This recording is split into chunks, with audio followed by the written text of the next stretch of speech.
আজকে সকালবেলা উঠে কি রান্না হবে ভাবতে ভাবতে রান্নাঘরে গিয়ে দেখি বড় বড় সাইজের পাবদা মাছ 1 কেজি এনে রাখা রয়েছে। তখন আর কি করব, সেটা দিয়ে ভাবলাম পাবদা মাছ দিয়ে বেগুন দিয়ে ঝোলই করে ফেলি। তার জন্য মাছটাকে ভালো করে ধুয়ে নিলাম। ধুয়ে নিয়ে তাতে এবার নুন, হলুদ, সর্ষের তেল দিয়ে ভালো করে মাখিয়ে খানিকক্ষণ রাখলাম। পাবদা মাছ যেহেতু খুব ফাটে ভাজতে গেলে, তার জন্য চাপা দিয়ে দিয়ে ভাজতে হয়। তার জন্য তেলটাকে আগে গরম করতে বসালাম। তেলটা যেই গরম হয়ে গেল, তারপর একটু আঁচটা হালকা করে কমিয়ে দিয়ে পাবদা মাছটাকে নিয়ে হালকা করে কড়াইতে ছেড়ে দেওয়া হলো। ছাড়ার পর সেটাকে ঢাকা দিয়ে দিয়ে, যেহেতু নাহলে তেলটা ফেটে গায়ে ছিটকাবে, তাই জন্য জোজো যেহেতু রান্না করছিল, তাই জন্য জোজোকে বলা হলো যে তুই চাপা দিয়ে দিয়ে ভাজ মাছটা। জোজো তাই জন্য সেটা শুনে মাছটাকে চাপা দিয়ে দিয়ে মাছগুলো ভাজা হলো। ভেজে এবার মাছটাকে আমরা তুলে রেখে দিলাম। এরপর এরকমভাবে সবগুলো মাছকে কড়াইতে দিয়ে ভেজে ভেজে তুলে রাখা হলো। যেহেতু অনেকগুলো পাবদা মাছ ছিল, তাই জন্য একটু ভাজতে অনেকটা সময় লেগে গেল। বড় বড় পাবদা মাছ তো, তাই জন্য। যাই হোক, মাছগুলো ভেজে ভেজে আস্তে আস্তে তুলে নেওয়া হলো। এরপরে বেগুন দিয়ে যেহেতু হবে, তাই জন্য বেগুনগুলোকে আমরা লম্বা লম্বা করে বেগুনের ঝালের মতো করে কেটে নিলাম। কেটে নিয়ে কলের তলায় ভালো করে বেগুনটাকে ধুয়ে নেওয়া হলো।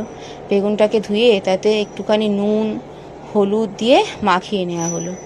নুন হলুদ দিয়ে বেগুনটাকে ভালো করে মাখিয়ে নিয়ে তারপরে বেগুনটাকেও কড়াতে দিয়ে বেগুনগুলোকেও কড়াতে তেলের মধ্যে ছেড়ে ভেজে নেওয়া হলো। ভেজে ভাজা বেগুনগুলোকে আবার তুলে রেখে দেওয়া হলো। তারপরে বেগুন আর পাবদার ঝোলের জন্য মশলার প্রস্তুতি করতে হবে। সেই মশলার জন্য আমরা টমেটো আর আদাকে কেটে নিলাম।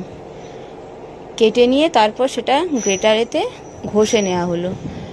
এইটুকু মশলা আর আমরা মিক্সিটা করলাম না, গ্রেটারেতেই ভালো করে টমেটোটাকে আর আদাটাকে ঘষে নিলাম পাবদা আর বেগুনের ঝোল বানানোর জন্য।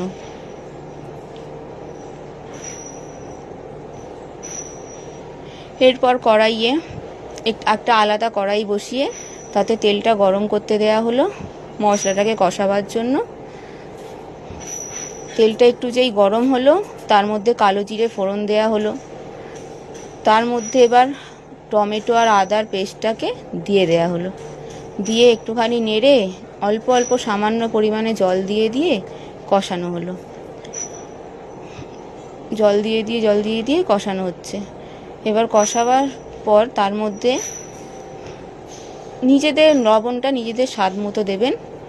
আমি এখানে দিয়েছি 1.5 চামচ মতো নুন, তার হাফ চামচ মতো হলুদ গুঁড়ো, আর 1.5 চামচ মতো লঙ্কা গুঁড়ো, আর সামান্য 1 চিমটে চিনি দিয়ে ভালো করে মশলাটাকে কষিয়ে নিচ্ছি। ভালো করে মশলাটাকে কষিয়ে নিয়ে তাতে পরিমাণ মতো জল দিয়ে দিলাম।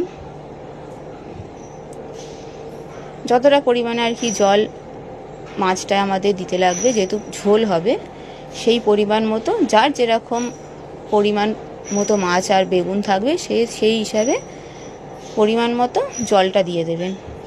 জলটা কষানো হয়ে যাওয়ার পর জলটা দেয়া হলো। জলটা দেওয়ার পর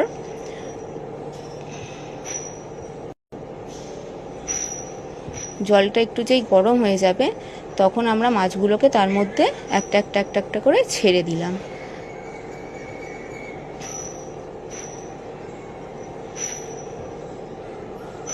এরপরে জল একটু ফুটতে সময় দিতে হবে। মাছগুলো একটু যাতে ঝোলটার মধ্যে একটু ফুটলো যেই, আমরা তাতে যেহেতু কাঁচা লঙ্কা আর ধনেপাতা কুচনো দেওয়া হবে, তাই ধনেপাতা আর কাঁচা লঙ্কাটাকে আমরা কেটে নিলাম। তারপর যেই দেখলাম যে হ্যাঁ মাছটা ফুটে গেছে, তার মধ্যে আমরা ওপর দিয়ে বেগুনগুলোকে দিয়ে দিলাম। বেগুনগুলো দেওয়ার পর তার ওপর দিয়ে আমরা ধনেপাতাটা দিয়ে দিলাম। অল্প সামান্য কয়েকটা কাঁচা লঙ্কা মাঝখান দিয়ে কেটে কাঁচা লঙ্কাগুলোকেও দিয়ে দিলাম।